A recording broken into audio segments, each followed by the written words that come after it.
Hello, my name is Andi Wolfgang. I go by Andi, and I am the co-founder of my beautiful chocolate company, previously called nuMakiss, now called nuFudge.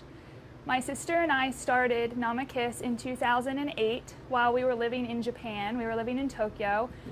We were there for 6 years, and while we were there, we were eating a raw vegan diet, which is a very specific way of eating, and we could not find anything to fulfill our needs that was sweet and delicious, so we started to make our own. And that's how nuMakiss was born, and we started creating really delicious desserts and confections out of plant-based ingredients. While we were living in Japan, we also started Mana Raw Vegan Restaurant. It was the second raw vegan establishment in Tokyo, and we had great following and great success at the restaurant, and we were able to sell our sweets on the restaurant menu. And we also started a healthy events company called Lucina that was not such a success, but through all of this experience we realized that we are entrepreneurs at heart, especially me.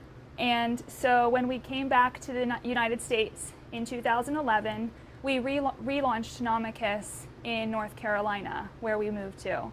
And we sold in several stores and at farmers markets and online. And it was fun for us, but it wasn't quite as successful as in Tokyo. So we decided to stop. And in 2016, I restarted after moving to Boston. So here I am, third time restarting my company. And now going forward, I'm relaunching with a bit of a different appeal. Instead of working through cafes and restaurants, I'm selling to stores and on the shelf, as well as doing events, weddings, and such. I started working out of this space, I guess it's been almost a year now. This space opened about a year ago. This is called the Local Fair. It's a small kitchen, as you can see, a small commercial kitchen space. And until recently, it was for female founders of food companies. And then I think they started to bring in male founders as well.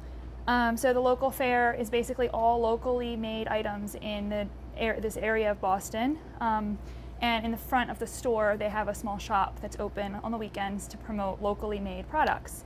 So I'm one of several entrepreneurs that work out of this small kitchen. So why is organic important? Organic products are not, organic foods are not sprayed with pesticides and herbicides and such. So the cacao that I use from South America, the cacao bean itself, the chocolate bean, has not been sprayed with chemical pesticides and herbicides when it was being grown. So when we consume that cacao powder, that chocolate in the end form, we are intaking less chemicals than we would be if we were eating conventionally produced chocolates from a factory. So that's why it's important to me, is to have our toxic load, our chemical load, be much lower. Of course, it's better for the environment as well. The less chemicals that are sprayed on our produce and on our plants, the better for the environment. Okay. So my product, of course, is free of dairy, soy, egg, gluten, white sugar, and additives and preservatives, because I'd like to make a product for a few reasons. I'd like to make a product that is allergen-free. The main allergens like egg, dairy, soy, shellfish, these are things that many people in the United States these days are allergic to.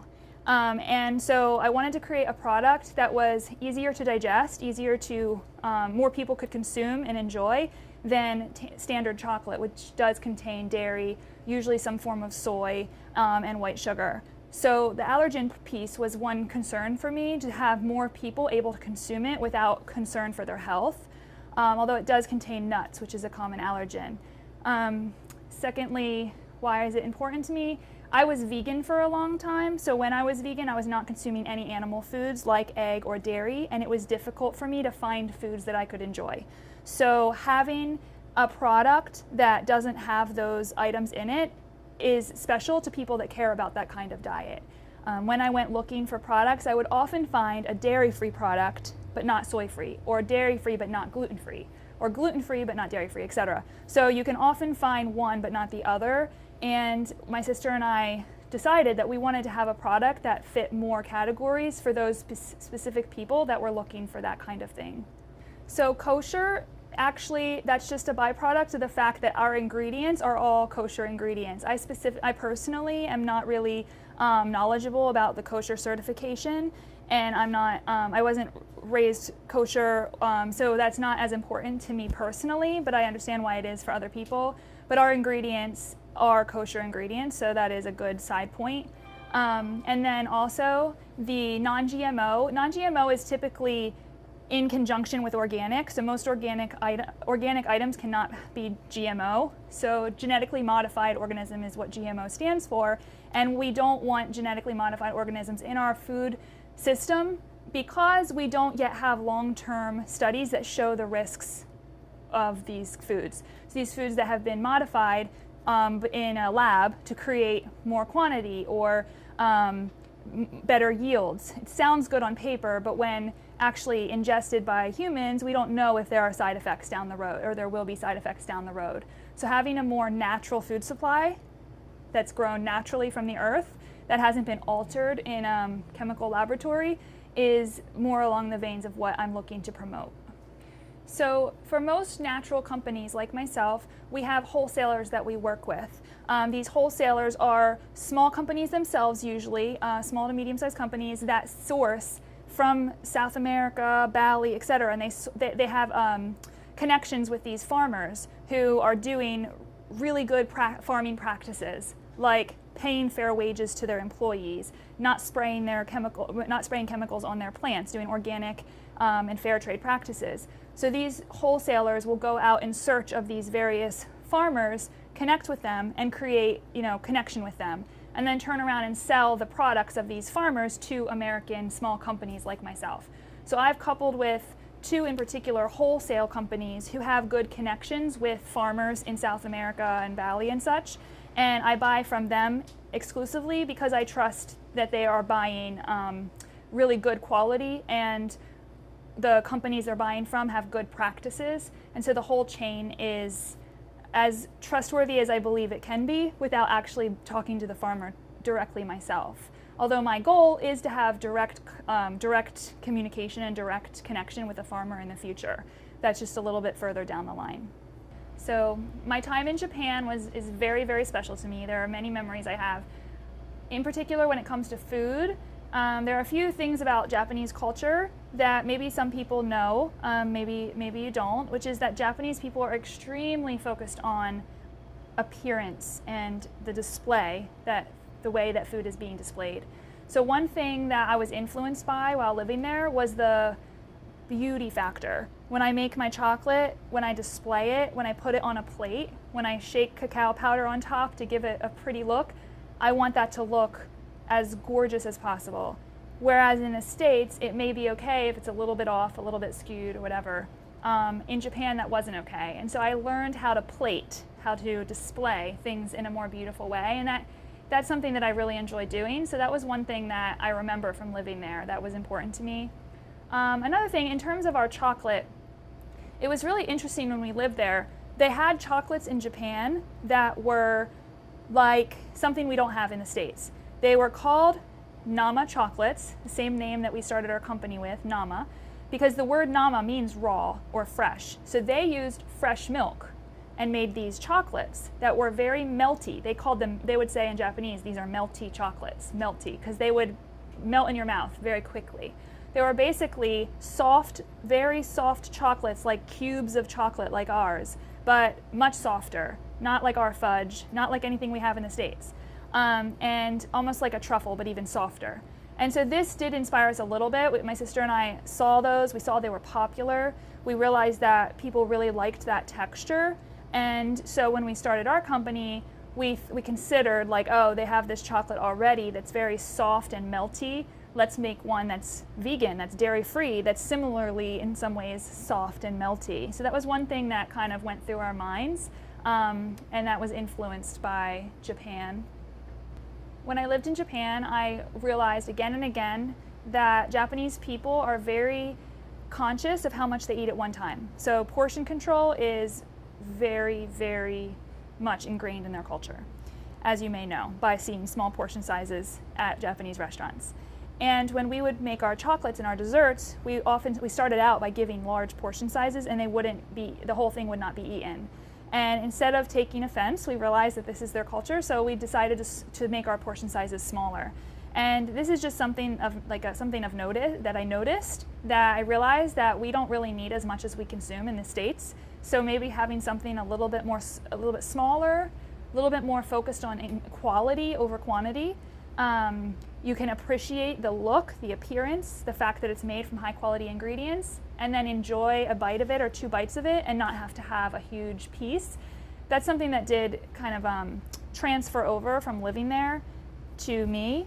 And I do try to do that now on my own when I eat desserts. I try to think about quality, not just desserts, but food in general, quality over quantity, and enjoying the food while I'm eating it and having the whole experience. It's not just about feeling full, it's about the whole experience.